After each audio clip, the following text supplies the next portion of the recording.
ये आदमी पंजा लड़ाने की ऐसी खतरनाक ट्रेनिंग करता है कि इसको हराना तो दूर, कोई इसके हाथ को हिला तक नहीं पाता। लेकिन क्या वो दुनिया के सबसे खतरनाक खिलाड़ियों का मुकाबला कर पाएगा? जानने के लिए देखिए हमारी आज की कहानी। कहानी की शुरुआत होती है मार्क नाम के एक आदमी से, जो कोरिया में पंजा लड़ाया करता था, लेकिन आजकल वो अमेरिका के एक क्लब में गार्ड की नौकरी कर रहा था। एक दिन उसका पुराना दोस्त किम उससे मिलने आया और उसे पंजा लड़ाने के मुकाबले में हिस्सा लेने के लिए कहने लगा। मार्क को इसमें कोई दिलचस्पी नहीं थी, लेकिन किम ने उसे जैसे तैसे मना ही लिया। फिर वो दोनों मुकाबले की जगह गए जहाँ लोग खिलाड़ियों पर सट्टा लगा रहे थे। जिस खिलाड़ी से मार्क का मुकाबला होना था वो अब तक के सारे मैच जीता था, इसीलिए मार्क पर कोई भी सट्टा लगाने को राजी नहीं था। जल्द ही मैच शुरू हुआ और वो खिलाड़ी काफी जद्दोजहद के बाद भी मार्क का हाथ हिला नहीं पाया। मार्क ने चुटकियों में मुकाबला जीत लिया और किम ने भी काफी पैसे कमाए, लेकिन अब उस खिलाड़ी ने अपनी हार मानने से इनकार कर दिया। वो किम को मारने लगा, जिससे मार्क भी बीच में आ गया और वहाँ हंगामा हो गया। लड़ाई की वजह से उसे नौकरी से भी हाथ धोना पड़ा। फिर एक हफ्ते बाद उसे एक दुकान में सिक्योरिटी गार्ड की नौकरी मिली। उसकी आम से जिंदगी चल रही थी, लेकिन कई बार उसे घर की याद आती थी। फिर एक दिन उसे किम ने फोन कर कोरिया आने को कहा। वहाँ पर एक पंजा लड़ाने का मुकाबला हो रहा था, जिसके विजेता को विदेशों में खेलने का मौका मिलेगा। मार्क ने अपने पुराने मेडल्स को देखा और एक बार फिर से अपने पुराने सपने को पूरा करने का फैसला किया। जब मार्क कोरिया पहुँचा तो किम उसे लेने आया और दोनों ने खाना खाते हुए काम की बात की। किम उसका एजेंट बनकर उसका बिजनेस संभालना चाहता था। उसे मार्क पर पूरा भरोसा था। उसका प्लान था मार्क को खिलाड़ी बनाकर उस पर पैसे लगाकर सट्टे से माला माल हो जाने का। इसके बाद दोनों ने पूरा दिन शहर घुमा। रात को वो एक क्लब में गए, लेकिन मार्क तो वहाँ भी साइड में खड़ा होकर रखवाली करने लगा। फिर होटल लौटते हुए किम ने उससे पूछा कि क्या उसने उसकी असली माँ को ढूंढने की कोशिश की है। असल में मार्क को उसकी माँ ने बचपन में ही अनाथ आश्रम में छोड़ दिया था। इस पर मार्क ने कहा, देख, जो लोग मुझे छोड़ गए, मुझे उससे मिलने में कोई इंटरेस्ट नहीं है। इसके बाद किम ने उसे होटल में छोड़ दिया। वहाँ मार्क ने जिंदगी में पहली बार उछलता हुआ बेड देखा। उस कमरे में किम की तरफ से एक तोहफा भी था। डब्बे में एक फोन निकला, जिसमें उसकी असली माँ का पता था। उधर किम यो नाम के एक बेहद अमीर गुंडे से मिला और मार्क पे पैसे लगाने को कहा। पहले तो उसे यो से बिना इजाजत के बात करने के लिए उल्टा लटका दिया गया, लेकिन जब यो ने मार्क की वीडियो देखी तो वो उस पर पैसे लगाने को राजी हो गया। हालांकि उसकी एक शर्त थी कि मार्क को उसके ऑर्डर के मुताबिक जीतना या हारना होगा। अगली सुबह मार्क उस फोन के नक्शे के मुताबिक उस जगह पर पहुँच गया। दरवाजा खटखटाने से पहले उसे दो बच्चे मिले, जो उसका भारी भरकम शरीर देखकर उसे राक्षस समझ बैठे। बच्चे उससे डर न जाए, इसीलिए वो बिना कुछ कहे वहाँ से चला गया। उन बच्चों ने फिर अपनी माँ सुमी को इस अजीब आदमी के बारे में बताया। उन्होंने खिड़की से देखा कि मार्क वापस जा रहा था। सुमी कपड़े की एक दुकान चलाती थी, जो काफी घाटे में चल रही थी। उसे गैंगस्टर यो के भी काफी पैसे लौटाने थे, जो उसे बार बार परेशान करने पहुँच जाता था। उस दिन सुमी ने मार्क और यो को मॉल के क्लब में साथ जाते देखा। असल में किम मार्क को यो से मिलाने लाया था। वहीं हम एक अमीर बाप के बिगड़े हुए औलाद को देखते हैं। वो यो का साथी था और सट्टेबाजी में सबसे ज्यादा पैसे लगाता था। फिर मार्क ने एक हट्टे कट्टे आदमी को हराकर अपना हुनर दिखाया। इसी वजह से मार्क और किम को एक 5 स्टार होटल में एक आलीशान कमरा मिल गया। तभी किम को यो का मैसेज आया कि कल मार्क को पहले मैच में जीतना होगा, लेकिन दूसरे मैच में हारना होगा। अब किम को डर था कि मार्क इसके लिए मानेगा नहीं। वो दोनों खाना खाने गए तो किम ने उसको दूसरे मैच में हारने को कहा। हालांकि मार्क तो बिना किसी दिक्कत के मान गया। अगली सुबह सुमी बच्चों को स्कूल के लिए तैयार कर रही थी। उसके बेटे जो को डर था कि राक्षस फिर से आ जाएगा, लेकिन सुमी ने कहा कि शायद वो मार्क को जानती है। जब बच्चे चले गए तो उसने पुरानी तस्वीर निकाल कर देखा कि मार्क की उसकी माँ के साथ एक तस्वीर थी। वहाँ बच्चों ने मार्क को बाहर देख लिया और जो ने तो उसे पुलिस बुलाने की धमकी भी दे दी। मैं पुलिस बुला लूंगी और फिर वो आपकी हड्डी पसली तोड़ देगी, देख लेना। फिर हम देखते हैं कि यो ने कोरिया के सबसे तगड़े पंजा खिलाड़ी कॉम्बो को बुलाया था, ताकि मार्क की काबिलियत परखी जा सके। लोगों की खचाखच भीड़ थी और मार्क ने आसानी से 7 फुट के हाथी जैसे आदमी को पहले मैच में हरा दिया। इससे कॉम्बो भी काफी प्रभावित हुआ। सुमी भी वहाँ मार्क को देखने आई थी। ब्रेक के वक्त यो उस पर जबरदस्ती करने लगा, क्योंकि सुमी ने उसके पैसे नहीं लौटाए थे। मार्क ने भी ये सब देखा और जब दूसरा मैच चालू हुआ तो वो जानबूझकर जीत गया, ताकि यो को नीचा दिखा सके। जब यो अपनी धौंस जमाने लगा तो मार्क ने उसे धक्का दे दिया। किम बेचारा मार्क और यो दोनों को शांत करने में लग गया। उसे पता चला ये सब सुमी की वजह से हुआ, तो वो अगले दिन सुमी से मिलने गया। तभी यो भी वहाँ आ पहुँचा और किम की धुलाई कर दी। अचानक मार्क बीच में आ गया और यो के मुश्तंडों से अकेला भिड़ गया। कुछ देर बाद पुलिस आई और मार्क और किम को गिरफ्तार कर ले गई। मार्क को छुड़ाने के लिए उसकी आईडी की जरूरत थी, लेकिन उसका बैग और पासपोर्ट तो पिछले मैच में ही खो गया था। इसके बाद उसने पुलिस वालों से पंजा लड़ाकर साबित किया कि वो सच में एक खिलाड़ी है, लेकिन उन्होंने फिर भी उसे जाने नहीं दिया। तभी सुमी वहाँ आ पहुँची। न जाने कैसे उसे मार्क का पासपोर्ट मिल गया था। तब पता चला कि सुमी मार्क की सौतेली बहन है और उसकी माँ माँ दरअसल 1 साल पहले गुजर गई थी।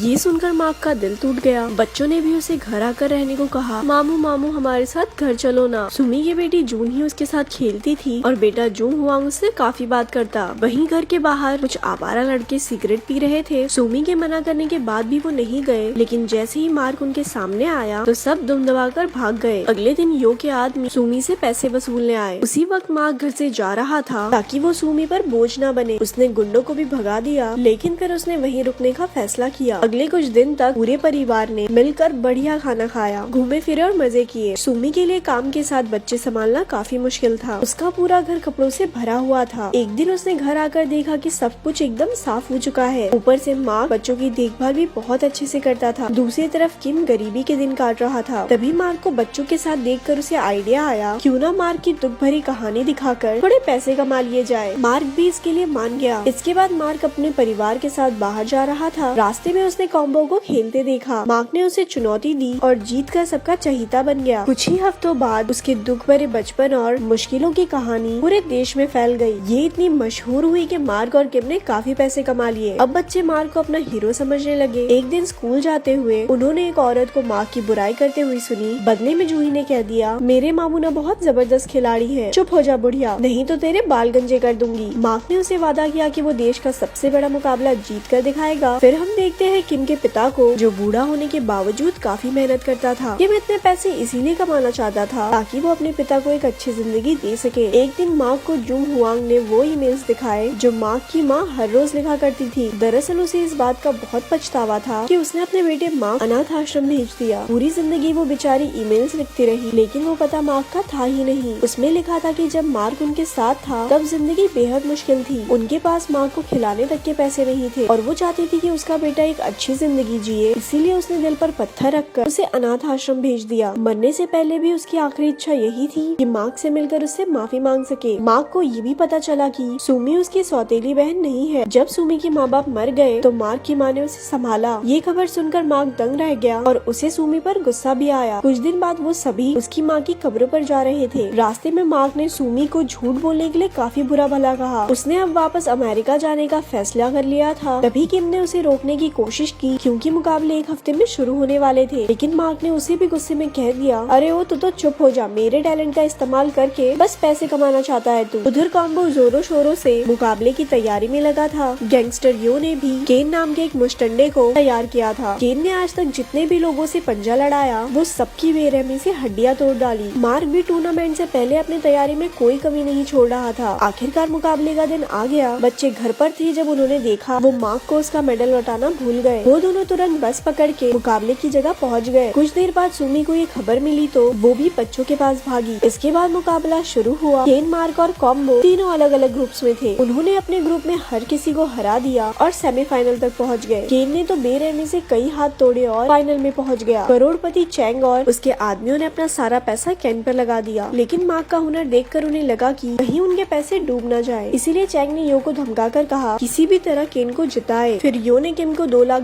देकर कहा कि मार्क को सेमीफाइनल में कॉम्बो से हारना होगा। हमेशा की तरह किम की जीभ लपलपाई तो उसने पैसे ले लिए और सीधा मार्क के पास पहुंचा, लेकिन मार्क ने हारने से साफ इनकार कर दिया। किम ने कहा कि इन पैसों से उसकी पूरी जिंदगी बदल सकती है, लेकिन मार्क के लिए अपनी भांजी से किया हुआ वादा कहीं बढ़कर था। आखिरकार उसने कॉम्बो से टक्कर का मुकाबला किया और जीत गया। वहीं ब्रेक के समय यो ने किम को पकड़कर उसकी हड्डियों को थोड़ा ब्रेक किया, लेकिन उन गुंडों को मार्क ने एक एक करके धूल चटा दी। अब किम ने भी पैसों का लालच छोड़ दिया और उसने मार्क को जी जान लगाकर जीतने का हौसला दिया। ना और ले ले पैसे। अब शुरू हुआ आखिरी मुकाबला, जिसे देखने के लिए सबकी सांस अटकी हुई थी। तभी केन ने चीटिंग की, जिससे मार्क का हाथ फिसल गया। उसने मार्क का अंगूठा काफी जोर से खींचकर उसे चोट पहुंचाने की कोशिश की। अब केन किसी भी पल जीतने ही वाला था कि मार्क की नजर अपने भांजे और भांजी पर पड़ी, जो उम्मीद भरी निगाहों से उसे देख रहे थे। अचानक बच्चों के मामा में नया जोश भर गया और उसने एक ही झटके में केन को हरा दिया। आखिरकार मार्क ने टीवी पर कहा वो अपनी माँ से बेहद प्यार करता है। उसकी जीत से वहाँ मौजूद हर इंसान की आंखों में आंसू थे। और यहाँ पर ये मूवी खत्म हो जाती है। ऐसी और स्टोरी सुनने के लिए हमारे पेज को लाइक करें। धन्यवाद।